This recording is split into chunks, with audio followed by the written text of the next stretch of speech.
Sepak bola pemersatu bangsa. Jangan sampai terpecah belah. Kembali lagi di Sliding tackle.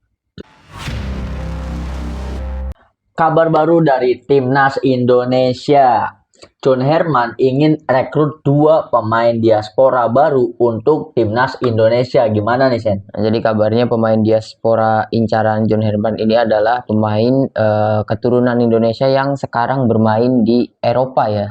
Jadi diaspora baru, bukan pemain diaspora yang memang sudah dinaturalisasi di eranya STY maupun di Patrick Kluivert. Ini baru lagi gitu. Oh, berarti ini scoutingan baru dari timnya John Herman ini ya, Sen? Iya, dan proyek ini itu dikarenakan memang timnas kita kan akan berlaga di AFF di kalau nggak salah bulan Agustus nanti ya, Juli atau Agustus nanti gitu. Jadi memang disiapkan untuk AFF. Jadi makanya John Herman itu sekarang itu masih sedang mencari-cari data apakah masih ada pemain keturunan Indonesia yang sekarang masih bermain di Eropa dan belum dinaturalisasi gitu. Bukan dinaturalisasi ya, belum diurus keluarga negaranya. Keluarga negaranya belum pindah gitu. Jadi kabarnya kan sampai 2030 itu masih ada kesempatan pemain-pemain diaspora kita yang tadinya sekarang itu berkeluarga negaraan Belanda masih bisa dinaturalisasi atau pindah keluarga negaraan ke Indonesia gitu. Nah, setelah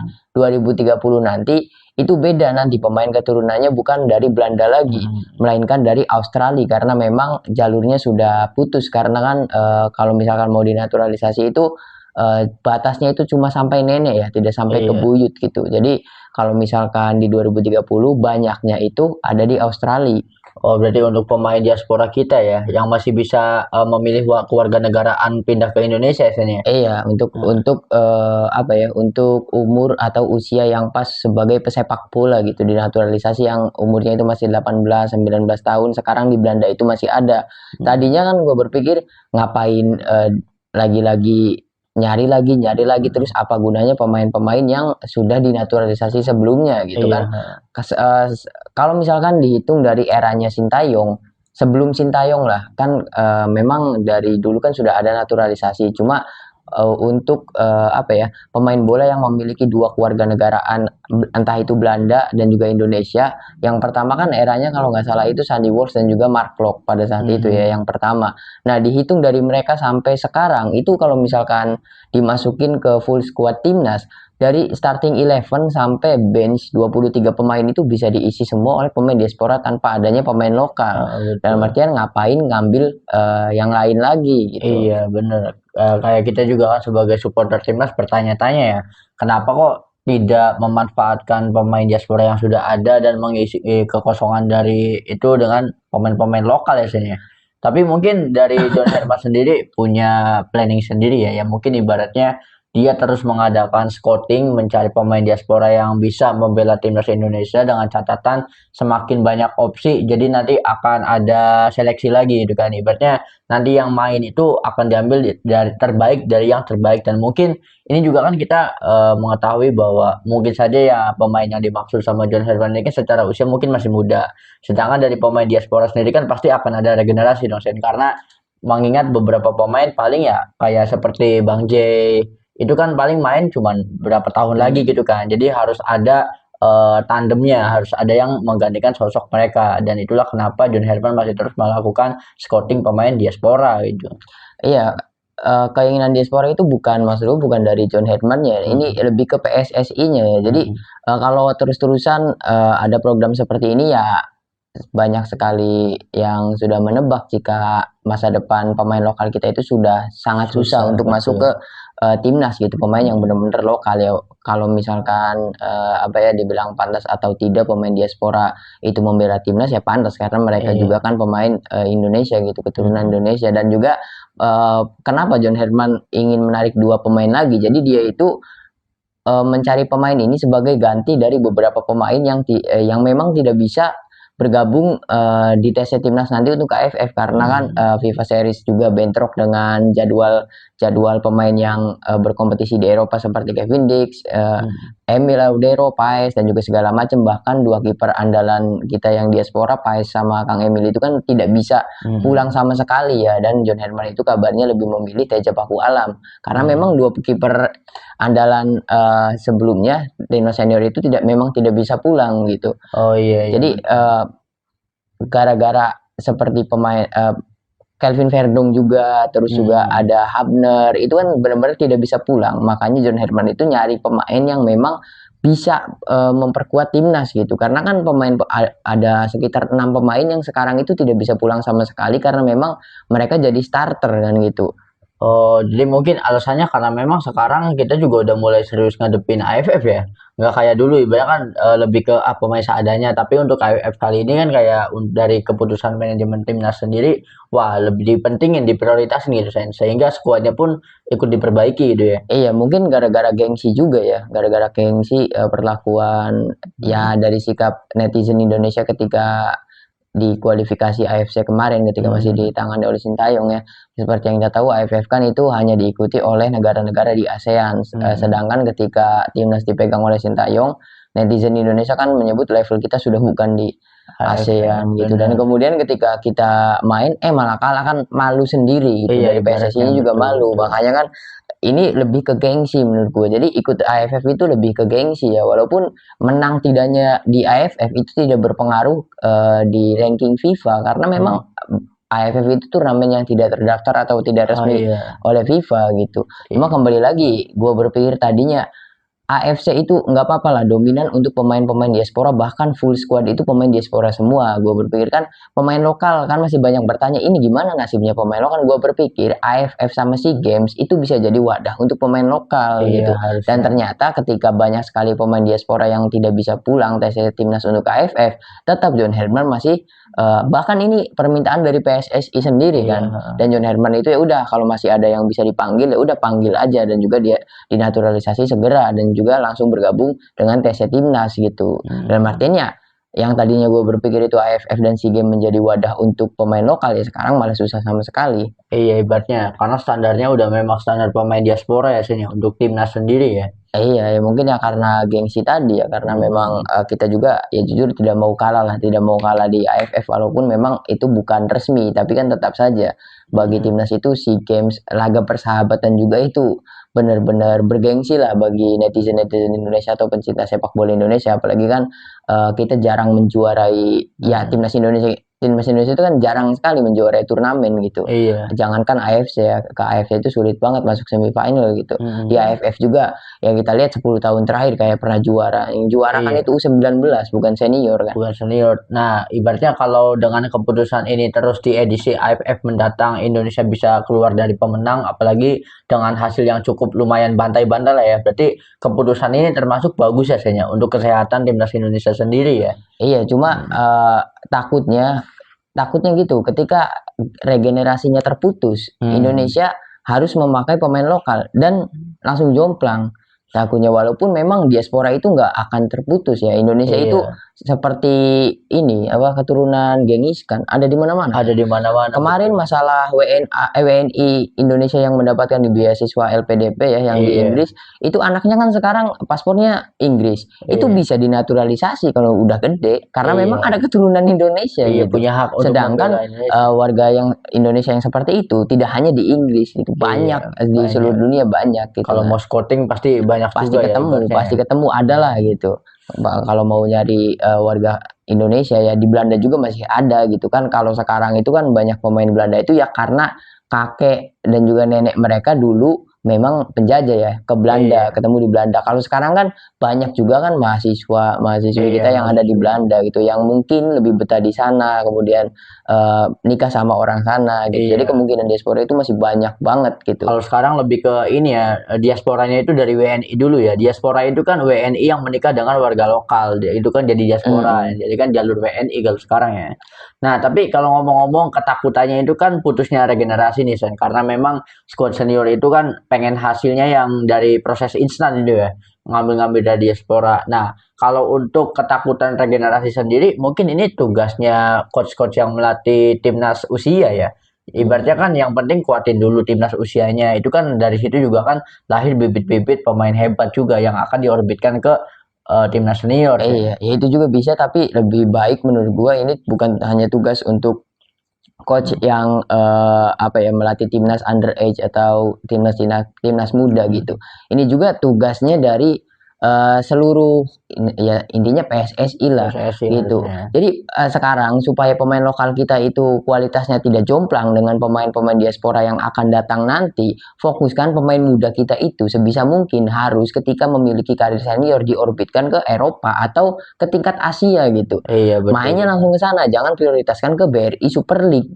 Nggak apa-apa, misalkan ke BRI Super League cuma 1 musim untuk debut saja gitu. Setelah 1 musim kemudian langsung dijual ke agen gitu. Pemain-pemain ini tuh langsung dicariin agen yang bisa masukin pemain-pemain ini ke level Asia, level Eropa gitu. Karena apa ya, pemain Asia masuk ke Eropa itu menurut gue bukan karena skill individu, Tapi karena kemampuan agennya, karena agennya seperti Kim Min Jae ya yang ke Bayern Munchen itu karena agennya menurut gue permainannya biasa aja lah.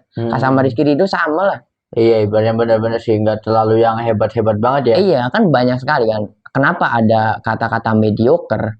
Ya gitu, karena terlalu di framing sebagus mungkin, tapi kualitasnya setara dengan pemain kita juga gitu. Kesalahan kita itu ya tidak memiliki agen yang memiliki koneksi ke sepak bola Eropa, sepak bola di level Asia, di Timur Tengah dan juga level-level teratas lainnya gitu. Apalagi kalau untuk Asia kayak negara Jepang dan Korea Selatan yang dijual itu kan pemain Asia bekerja keras. Itu kan jadi nilai plus ya untuk mengorbitkan pemain-pemain Asia ke Eropa gitu Sen. Itu emang bener bagus sih ya. Mungkin kayak contoh lah kayak Hang Min San ya. Dia kan main-main Son itu kan main di Tottenham Hotspur.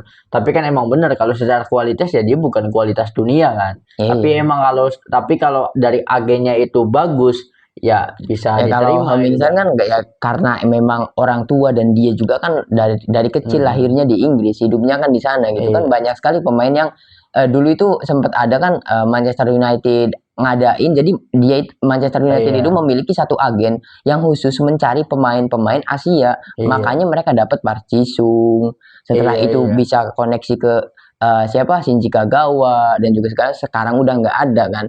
Bener-bener. Nah, gue denger, lupa gue namanya. Jadi ada pemain muda yang dari Thailand, terus dia main ke Bayern Munchen. Iya udah kan, udah debut. Iya udah debut. Itu kan ceritanya sama juga ya. Itu kan karena dari Bayern Munchen yang ngadain event akademi gitu. Itu kan dari Asia. Iya. Ibaratnya nggak siapa yang kan lolos. ada Indonesia juga kan ada. Jadi Garuda Selection ya, yang Beckham nolak akademi PSG kan. Beckham Putra tuh pernah nolak akademi PSG karena memang nah itu kan kembali lagi ngurus PSSI ketika Garuda Selection pada saat itu kan Beckham Putra main di Wembley dan ketemu dari salah satu pengurusnya PSG lah, akademi PSG, ditawarin ya anak umur 9 tahun ditawarin seperti itu, pelangap-pelongo, nggak ada yang ngedampingin gitu kan. Ditanya kan kenapa nolak, ya pada saat itu bahkan harus nelpon orang tua dulu gimana. Pada saat itu anak umur 9 tahun ditanya seperti itu, sudah harus menentukan masa depannya ya, nggak bakal bisa karena secara ini belum ngerti. Sama seperti pemain Uzbekistan yang direkrut Pep itu kan gara-gara agen, gara-gara dijual sama agennya gitu. Nah dan sekarang kan kemarin kita juga sudah bahas masalah Kevin Dix yang sudah dipercaya sebagai agen dari Mönchengladbach. Kemudian ada Serginho Van Dijk, katanya Van Dijk itu yang mantan pemain Persib sekarang jadi agen, tapi dia itu hanya bisa memasukkan pemain-pemain ke Liga 2-nya Belanda. Itu kan baru bagus banget gitu. Dan untuk kedepannya menurut gua, jadi kalau ada bibit-bibit seperti Rizky Ridho lainnya, jangan sampai kontrak terlalu panjang di BRI Super League. Iya, gitu betul. Apalagi kemarin menurut ini, jadi wartawan Belanda mengatakan jika Rizky Ridho itu pantas untuk main di FCV Dender di Belanda. Betul. Tapi karena sudah dikontrak Persija, FCV Dender nggak berani nge-buyout atau ngebayarin kontrak sisanya Persija. Itu kan salahnya. Iya, menurut gua harusnya bibit pemain muda yang pasti kan PSSI memiliki scouting yang ini bakal jadi pemain besar nih. Ketika debut di BRI Super League, kontraknya jangan langsung 3 tahun, 4 tahun, mending juga setahun gitu. Jadi debut di BRI Super League untuk mendapatkan menit bermain saja. Ketika ada tawaran dari luar datang, ya langsung berangkat. Iya. Biar dari klub luar itu nggak terlalu berat ngebayarin inilah segala Iya, macam. apalagi kalau misal di BRI Super League-nya punya gaji yang besar, itu kan jadi pertimbangan buat klub yang mau beli ya. Iya gitu. Bener. Dan juga kan apalagi sekarang gara-gara Persib membeli Tom Haye dan juga Eliano dengan harga yang mahal. Jadi pemain-pemain muda yang labelnya timnas, bahkan pemain ini main di timnas itu menit bermainnya belum terlalu banyak Iya. lah, belum cukup. Tapi market value-nya udah tinggi banget Iya, udah gitu. tinggi banget. Dan itu kan apa ya, menurut gue ya bagus juga untuk Untuk pemainnya, pemainnya tapi bagus. bagus untuk waktu itu saja Iya, gitu kan. benar. Mending juga bertahap, dan karena ya PSSI buat regulasi atau peraturan lah, pemain-pemain muda itu jangan dikontrak terlalu lama di klub Indonesia gitu. Iya, harusnya ya dengan adanya kondisi seperti ini aslinya. Iya, Tapi karena masuk akal banget pemain lokal kita itu nanti bermain di Eropa di gitu. Eropa bener-bener. Nah, tapi yang paling keren itu kalau ternyata era kejayaan kayak Evan Dimas dan kawan-kawan terulang kembali ya. Iya, pasti Itu ada kan. ada, itu kan belum dapat klub. Nah, kalau dapat ya waktu itu kan emang belum ya, waktu di timnas U19. Akhirnya kan mereka itu menjadi nama-nama besar karena talentanya yang bagus. Nah, kalau ibaratkan agen-agen pemain bola dari Indonesia itu udah apa ya, sering mengorbitkan pemainnya ke luar negeri, otomatis kan linknya lebih banyak lagi nih ke klub-klub Eropa gitu kan. Nah, kalau situasi Evan Dimas waktu itu terulang kembali ya itu udah ada wadahnya ya Menurut sekarang gua ya. kalau misalkan ketika eranya Evan Dimas ketum PSSI-nya sudah Pak Erik, Iya, itu banyak pemain yang seenggaknya main di Oxford. bisa jadi. Ya karena klubnya Pak Erik. Pak Erik kan dia tuh bisa nitipin Arhan, bisa nitipin Marcelino, Ya, bisa apalagi nitipin Ole Romeni kan di luar negeri gitu. iya, apalagi waktu itu emang lagi punya Inter kan ya waktu itu ya. Iya kan seenggaknya kita tuh ketum PSSI kita yang sekarang itu bisa jadi agen juga gitu. Iya. Bisa nitip-nitipin. Minimal kita nggak usah muluk-muluk lah ya. Kayak misal Oxford ada di Liga 2. Masuk Liga 3 aja udah mantep banget kan ibaratnya kan. Iya. Kayak misalkan ada Como Liga 1 yang masuk Liga 2 juga nggak apa-apa. Maksudnya adaptasi dulu di Liga 2. Iya. Kalau udah bisa adaptasi baru bisa diorbitin Menurut gua, ke Liga 1 kalau sih. 5 liga top Eropa, Inggris, Spanyol, Jerman, Belanda sama Prancis, Iya. Liga 2-nya itu lebih peringkatnya lebih tinggi daripada BRI Super League. Kita lihat Iya, saja Pak, pertandingan pastilah. antara Arsenal dan juga Mansfield kemarin. Iya. Di mana pemuncak klasemen divisi 1 dengan susah payah untuk mengalahkan klub Iya. dari divisi 2 gitu. Dan Mansfield-nya sendiri mengimbangi gaya permainnya Iya. Arsenal, intensinya dan segala macam. Bener. Kita bisa bayangkan divisi 2 Inggris itu seperti ini gitu. Ya kita jadikan anjir, ya berarti nanti Marcelino itu belum menjadi aset kita, Elkan Bagot. Kan gitu. bener-bener sama kayak Chelsea, Wrexham United.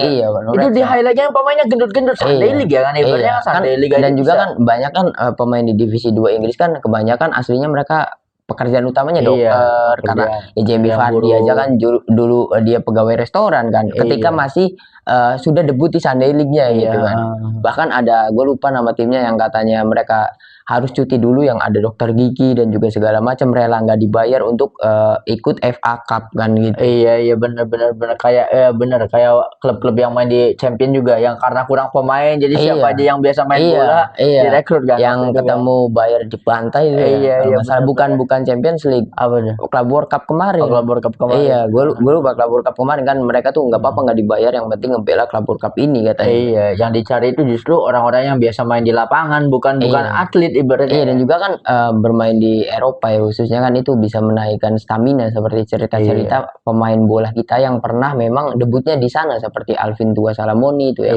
yang debutnya di Uruguay kemudian pindah hampir direkrut oleh Benfica ya, walaupun memang Benfica B-nya gitu. Tapi dia tuh mengatakan kalau misalkan di sana itu udaranya lebih berat, kita harus beradaptasi dengan makanan dan juga segala macam secara tidak langsung, katanya itu meningkatkan stamina kita, di mana pemain Indonesia itu tidak bisa bermain full. Dulu kita punya Oktomaniani yang kencang dan juga segala macam, tapi tidak bisa optimal 90 menit. Tidak bisa kehabisan tenaga, bener. Jadi jangankan buat extra time sampai penalti ya. Di babak normal aja kan kita udah ngos-ngosan, udah bisa kemarin kan kita lihat ketika Calvin Verdong sampai jalannya pincang-pincang. Ya karena Verdong sendiri yang diandelin 90 menit, yang lainnya gara-gara yang lainnya tidak bisa diandalkan atau tidak bisa semaksimal Verdong gitu. Kalau Vertonghen ibaratnya dia sampai babak pertambahan waktu juga tetap fit 90 menit ya. Cuman ketika dia akhirnya cedera kram, itu kan karena di setiap match timnas selalu starting ibaratnya kan. Jadi starting itu kan dan juga Vertonghen kan ngomong sendiri kemarin statementnya karena memang dia itu harus adaptasi lagi ketika main di Gelora Bung Karno katanya karena betul. panas banget benar. gitu. Dan kemudian mungkin kita lanjut ke berita selanjutnya karena memang ini adalah episode khusus timnas ya. Ini juga datang dari bintang muda timnas Indonesia dan juga mungkin ya the next kaptennya timnas kita. Itu datang dari Justin Hubner. Jadi legenda Belanda Ferdy Virklau menilai jika Justin Hubner cocok gabung PSV Eindhoven. Wah, ini keren banget ya. Nah, dan ketika video ini syuting, Hubner lagi main ya, Fortuna Sittard lagi main sekarang. Dan Hubner itu jadi rata-rata bermainnya itu 70 menit di setiap pertandingan. Jadi dia itu jadi pilihan utama di klubnya. Iya benar-benar. Nah kalau ibaratnya teman-teman ada yang nanya kenapa kok rata-rata 70 menit udah bagus, karena memang di era sepak bola modern sekarang tidak pernah ada starting itu full 90 ya sayangnya, karena memang rotasi pemainnya karena dari jadwal liganya sendiri ya kan. Iya, bahkan hanya satu yang bisa 90 menit mungkin cuma kiper ya. Kalau posisi yang lainnya itu nggak bisa. Sekarang untuk di sepak bola modern itu nggak bisa gitu. Bahkan banyak sekali pemain yang hanya mendapatkan 5 menit per pertandingan dan juga segala macam. Ini Hubner menjadi pilihan utama. Dan juga ada satu lagi Nathan Joe ya. Nathan Joe Aoun itu sama. Nathan Joe Aoun lebih rata-rata menitnya itu hampir 80 plus. Dia karena memang Nathan ini jadi masuk starter dan tidak diganti sampai pertandingan selesai gitu. Dan itu juga sama seperti Hubner, karena memang Hubner di beberapa minggu terakhir selalu mendapatkan berita positif ya dari masalah tackle-nya, kemudian dia juga bisa mencetak gol, bisa memberikan peluang, menciptakan peluang dan juga segala macam, sampai salah satu legenda Belanda bilang kalau dia itu bisa bermain di PSV Eindhoven. Apalagi PSV sekarang nggak nanggung-nanggung ya. Kan ada di posisi pertama PSV itu musim ini pertama. Iya, bahkan langsung dirujuk ke pemuncak klasemen. Nggak tanggung-tanggung, ibaratnya wah ini cocok nih main di klub besar yang bisa dominan juara. Itu kan karena mungkin kalau menurut gue kenapa legenda Belanda itu ngomong kayak gitu ke sosok Hubner, mengingat usianya masih muda. Ibaratnya nih pemain kalau dipoles di klub yang lagi winning position gitu Hubner sama gue tuh tuan gue. Bener ya. Dia kan 23 tahun baru. Masih 23 tahun. Ini kan usia emas aja kan 25 ya pemain bola ya. Ini benar-benar masih bahan tapi udah kelihatan bagus gitu. Iya, apalagi posisi untuk Hubner itu, posisinya Hubner itu bisa bersinar sampai umur 35. Karena fullback sampai 35 itu masih bisa, apalagi Hubner kan posisi aslinya center back bukan fullback gitu. Bisa menurut gua Hubner adalah salah satu pemain kita yang mungkin bisa bertahan di Eropa sampai ya umur 35-an seperti J.I.J. Dia itu bisa benar-benar.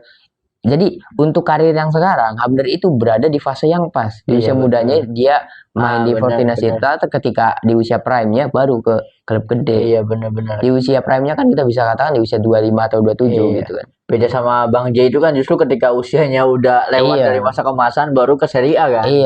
Iya, cuma bagusnya ketika jadi kita dapat highlightnya J.I.J. ya ketika dia sudah pemain profesional, sudah pengalaman senior gitu. Udah senior, udah keren banget. Jadi pas lah gitu masuk ke situ. Nah, ibaratnya kalau misal gini kalau misal ya ibaratnya dari pihak PSV sendiri kayak kepikiran itu ya. Nah, soalnya legend ini pandit. Oh, pandit juga wajar. Jangan pandit muji pemain kan. Iya, sebelumnya kan Pais dikritik terus ya. Iya, nah ini saya nyangkut banget kan kalau misal ini direkrut sama PSV. Terus Bang Pais masih ada di ini Ajax kan. Iya, wah, ini benar-benar perebutannya sama siapa lagi? Mesilgers di Utrecht. Nijmegen.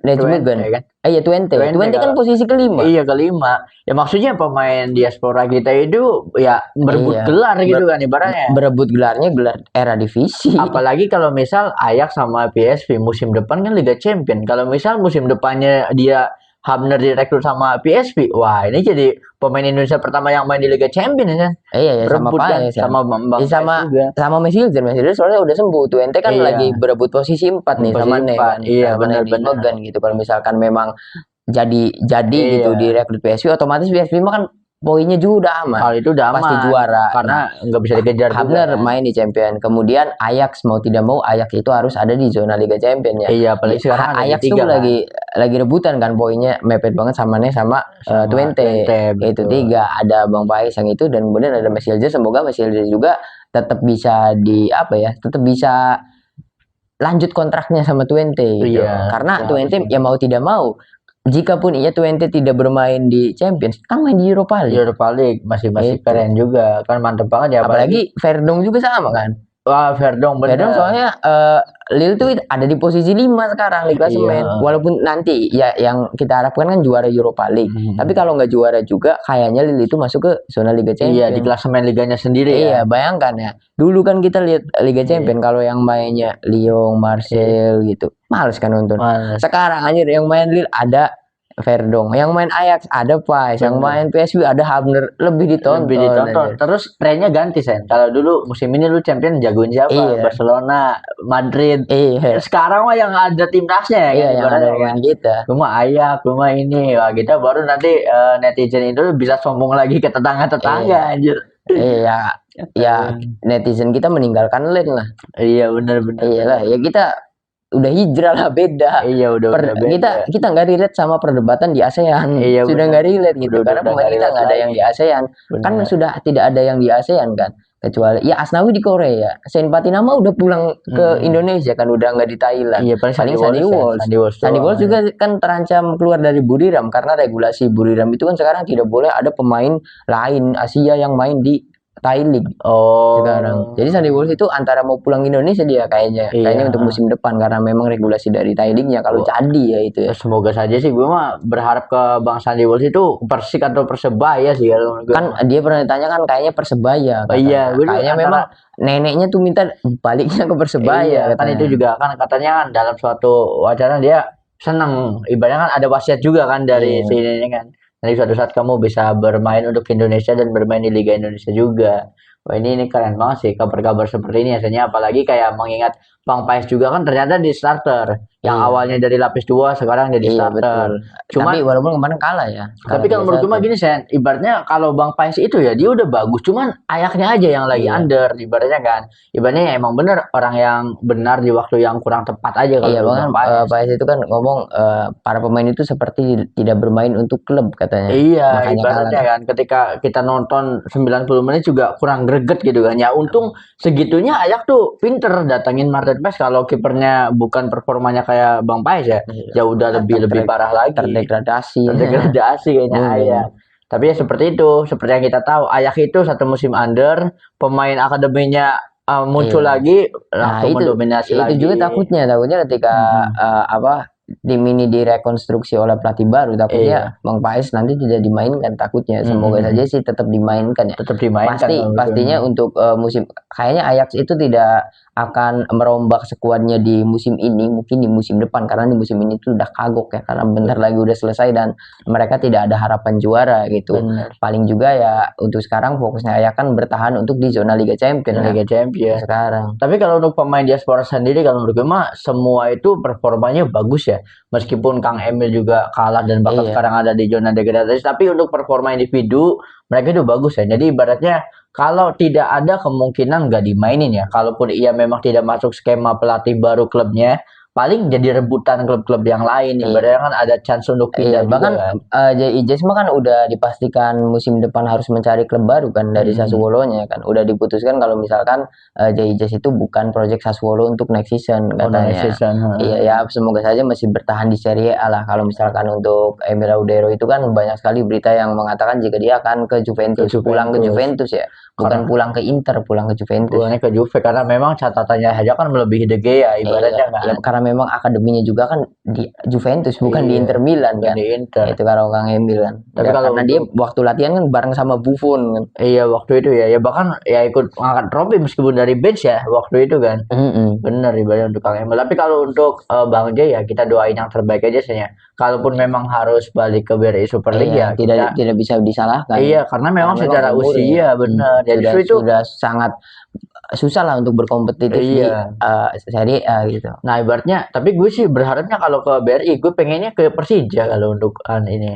kalau ke Bang Persija J. hancur ya nanti. Kenapa tuh? Soalnya kan Persija sekarang masih punya Rizky Ridho menurut gua. Iya. Kalau misalkan untuk keseimbangan kekuatan, mending juga Bang J itu ke Persebaya, kalau nggak ke Arema. Paling Arema yang belum diisi Iya, nama-nama. Arema sekarang tuh lagi hancur kan, lagi hancur banget gitu. Bahkan mereka benar-benar kalah dibantai lagi, kalah dibantai lagi. Mending juga menurut gua untuk Bang J itu masuk ke Arema. Jadi pemain-pemain kita yang memiliki performa bagus di timnas, jangan di satu tim. Bener. Persija sudah punya Zylstra, sudah punya Iya, Sen Patinama, Sen Patinama. ada Rizky Ridho, ada Jordi Amat, Persib, Tom Haye, Eliano, Mark Iya, Klok, bener. gitu di situ. Mending juga ada Dion Marks yang baru, ada Iya. Kurzawa, udah cukup lah. Persija tuh udah cukup. Udah cukup. Mending juga pindah ke klub-klub yang sekarang lagi under banget. Mending ke Arema. Borneo, Borneo tuh sekarang kan lagi bagus. Lagi bagus juga. banget. Cuma kan nggak ada pemain kita. Iya. Itu. Nah, apa jangan-jangan nanti ke Persipura justru?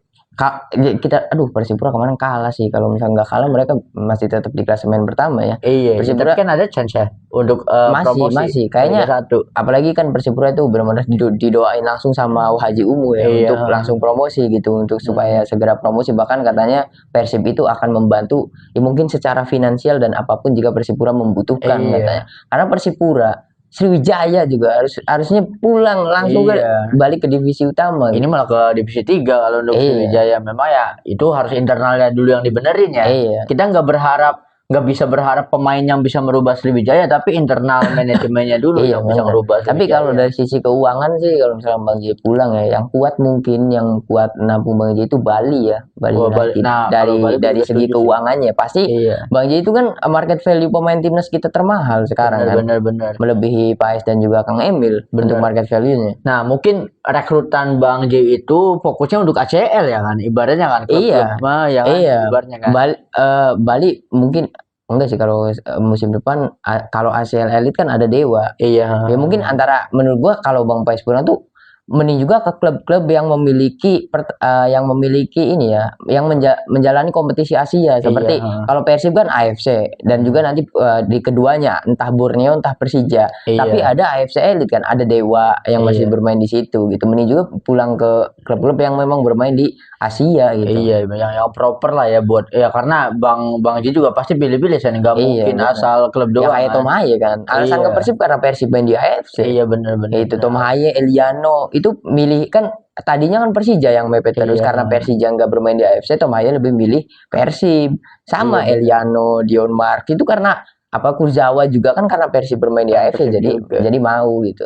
Nah, tapi kalau untuk Bang J, kalau menurut gue mah Bang J itu kan lagi di Serie A. Kalau harus downgrade karena usia, ya mungkin ke Eredivisie juga termasuknya masih mungkin sih, Sen. Kayak ibaratnya mungkin ada klub-klub dari Liga Belanda yang minat juga, karena memang ya Serie A ke ini kan masih oke lah ya, nggak terlalu timpang tapi juga. Kayaknya menurut gua bakal dibeli tim Serie A lainnya, kecuali Sassuolo juga menurut gua untuk Inggris ya. Masih laku di Serie A, nggak harus pindah gitu. Tapi kalau misalkan pulang juga ya memang diwajarkan karena memang udah waktunya.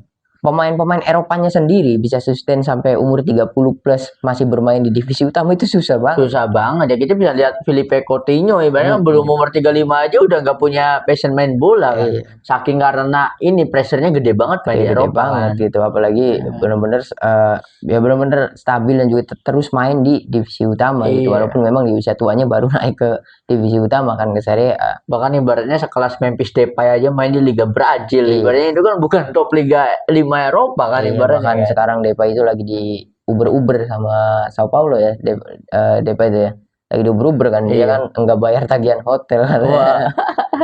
Ya karena memang sudah tidak memiliki passion di sepak bola. Itu kan main katanya dari pihak Sassuolo, Depay itu ogah-ogahan, nggak mau latihan dan juga segala macam, itu tuh karirnya kan udah hancur. Iya benar. Karirnya Depay itu karirnya Bang J itu lebih bagus daripada Depay. Iya benar. Sekarang gitu. Sekarang ya. Pastilah kalau misalkan JIJ keluar dari misalkan harus pindah klub kan memang harus, karena memang tidak diperpanjang kontrak, itu jadi rebutan gitu.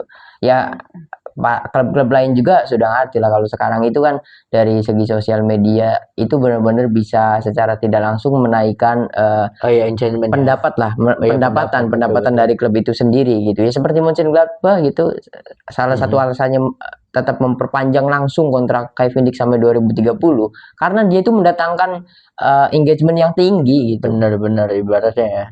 Iya, jadi dari sisi finansial itu kayak pembelian yang menguntungkan ya, Sen, Iya ya? ya, Membangun media sosial iya klub mungkin nanti dapat endorse dari Pizza Hut mungkin ya. bisa jadi ibaratnya kan. Yang penting mah jumlah follower udah dijamin garansi lah ibaratnya Iya, kan. kan kita juga punya Torabika Cappuccino kan sama kerja sama Itali kan. Bener Cappuccino ibaratnya. asli kan numero uno dari situ Numero kan. Ino itu jaga dari Itu. situ. Namanya endorse nanti ke klubnya Bang J Iya gitu. bisa Itu kan jadi ya. bisa jadi salah satu pendongkrak market value tim kita ya. Iya, Jadi tim kita itu tidak hanya membawa badan saja, membawa iya. sponsor juga. Iya, jangankan pemain, Mama Buffon aja kan bawa Iya. adjustment ke Borussia Borussia Dortmund. Dortmund. Yang ngomongnya bahasa semut. Bener. Nah, kita langsung lanjut aja nih, Sen. Ini datang juga dari kabar ini pemain lokal ya, bukan pemain Ya, diaspora, ini pemain Cristiano lokal yang Ronaldo ya. menguasai Inggris nih. Ini resmi pulih dari cedera, Marcelino terpantau sudah kembali ke Oxford.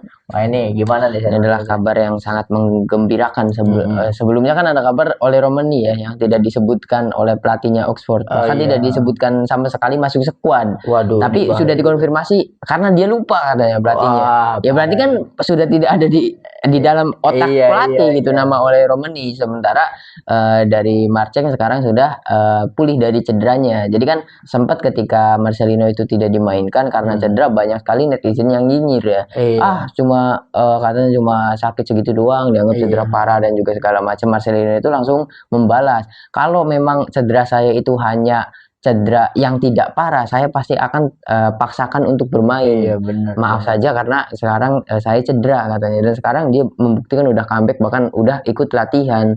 Iya ya, ibaratnya ini justru jadi pilihan utama ya Iya bener, dari karena kan Marcelino. highlightnya ya walaupun belum nyetak gol, Marcelino itu mendapatkan peluang-peluang yang harusnya gol anjir. Cuman belum rezeki Itu ya, belum belum pecah rezeki. telur aja. Iya, keburu cedera menurut gua. Benar, Jadi benar. tadinya kan belum panas main di Oxford, Iya. tapi udah langsung mendapatkan banyak peluang.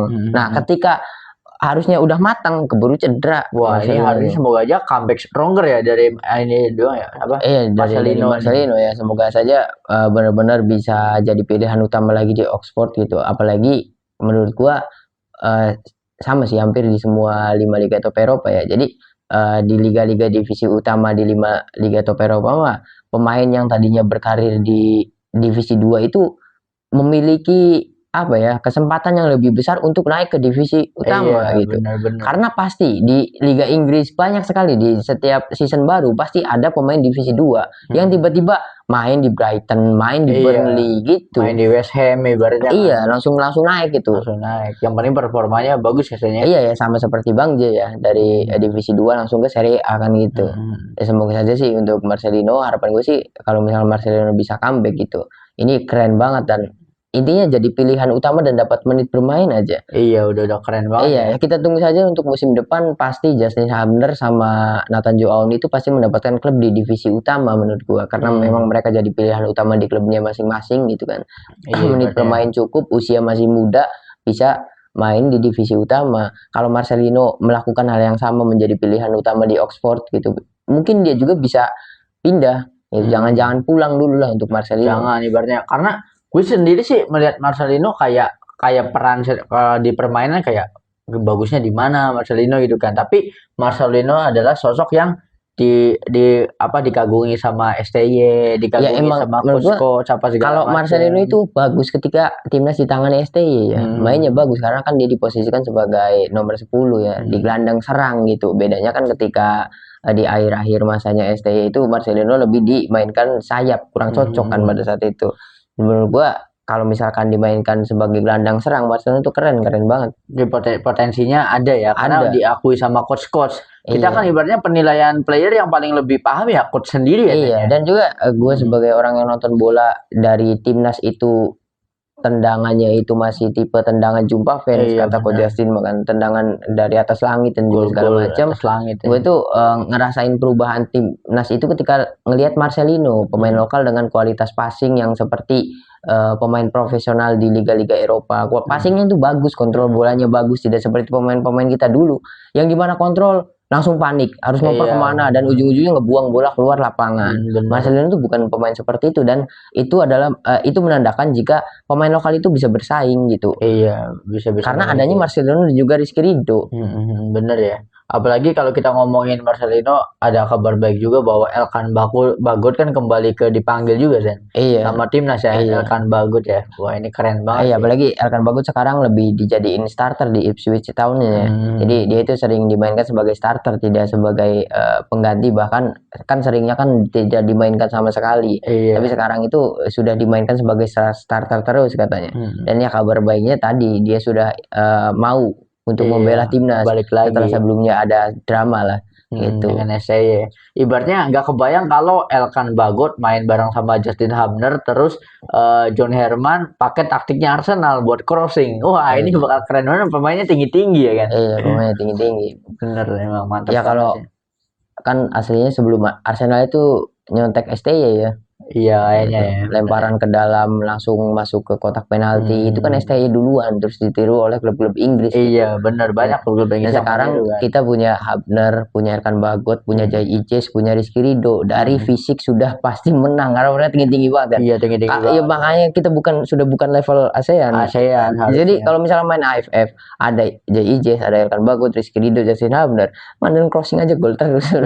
Tapi harusnya gini ya, harusnya gue berharap ke netizen Indonesia, kita itu ketika performa timnasnya bagus, jangan punya pikiran bahwa kita levelnya udah nggak ASEAN, udah nggak usah pentingin ASEAN. Justru ini momen untuk mencetak sejarah, Sen. Ibaratnya target kita tuh ngebantai Thailand berapa kosong, ngebantai Malaysia berapa kosong, karena sejarah kan tercatat ya, sampai kapanpun kan pasti ada ya. Ibaratnya, waduh, nanti kita ngelawan Malaysia bisa ngebawa 8-0 kan, itu keren banget. Nah, momen itu kan ada di timnas yang sekarang. Iya, menurut gue bukan itunya, menurut gue. Apa? Juarai dulu ASEAN SEA Games. Iya, tapi dengan catatan bantai-bantai juga ya. Bantai juga nggak harus lah.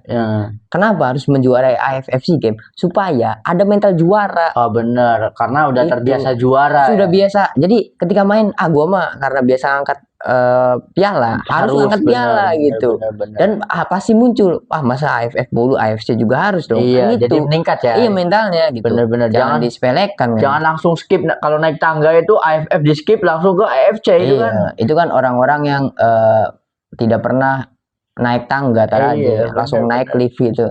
Nanti kan tidak seperti itu kan.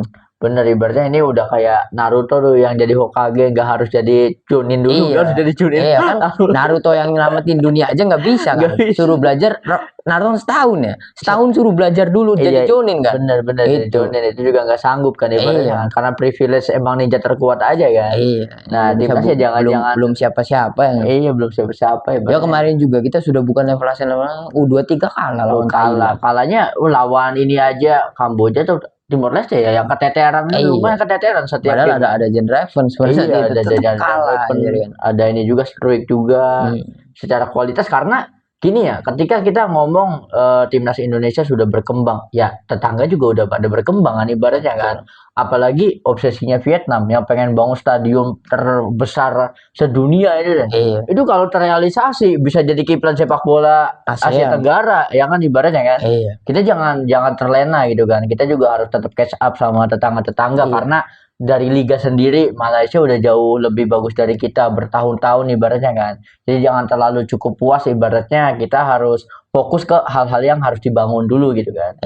Iya, kalau Malaysia mah memang sudah untuk sekarang sudah bukan level Indonesia lah. Iya, kalau untuk bola ya. Sekarang untuk skuad yang sekarang pulangin lah semua, Messi, Hilgers, Paes dan juga segala macam, Bang Jai Ijes, Hubner lawan Thailand masih keteteran. Iya, masih bisa ditahan ya. Thailand itu kan Vietnam lah masih gini. Thailand itu kan pemain lokalnya sangat-sangat berkualitas. Kenapa? Karena ranking Liga Thailand kan nomor 1 di ASEAN. Dan kan gue pernah bilang, pemain yang sekarang pemain asal Brazil, pemain asal mana-mana yang sekarang bermain di BRI Super League di usia 30 ke atas, ketika mereka usia 25 mainnya di Thailand. Kita itu buangan. Iya, buangan ya ibaratnya. Bisa jadi kita itu setara Liga BRI Super League itu, kasta keduanya Liga Thailand. Persib, David da Silva sama Ciro Alves. Kan di Persib bagus banget kan. Kan usianya udah tua, itu prime-nya di Thailand. Mereka tuh. Ya berarti ibaratnya kayak BRI Super League itu kayak setara kasta keduanya Liga Thailand. Ibaratnya kasta kedua Liga Thailand. Ya ibaratnya kita kemarin aja lah Persib lawan Ratchaburi kan. Kalah telak. Emang susah banget ya di leg kedua juga memang. Padahal Ratchaburi itu tim yang belum pernah juara sama sekali di Thai League-nya kan.